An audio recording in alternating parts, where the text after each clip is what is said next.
নমস্কার বন্ধুরা, আজকে আমি তোমাদের সাথে শেয়ার করবো একটা হেলদি অ্যান্ড টেস্টি খাবার। এটা বাচ্চাদের সবারই সকালবেলা যদি খাওয়া যায় ব্রেকফাস্টে অনেক ভালো, আর টিফিনেও দিয়ে দিতে পারবে।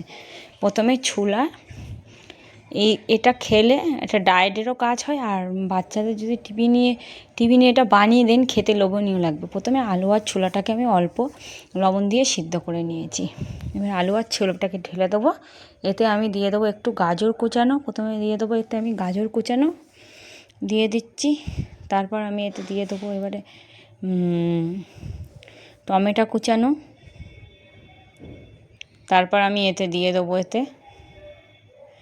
কাঁচা লঙ্কা কুচোনো। আপনারা এর সঙ্গে এবার দিয়ে দিচ্ছি ধনেপাতা কুচি। এবার এর সঙ্গে দিয়ে দেবো একটু লেবু রস। এবার আমি অল্প পরিমাণে একটু লবণ, গোলমরিচের গুঁড়ো প্রথমে অ্যাড করে দিচ্ছি। লবণ যেহেতু আগে থেকে ছোলা আলু সিদ্ধ সময় দিয়েছিল, আর একটু সামান্য পরিমাণে দেবো। দিয়ে সব কিছু এইভাবে বাচ্চাদের বানিয়ে দেবেন। ভালো লাগলে লাইক কমেন্ট শেয়ার করবেন। থ্যাংক ইউ বন্ধুরা।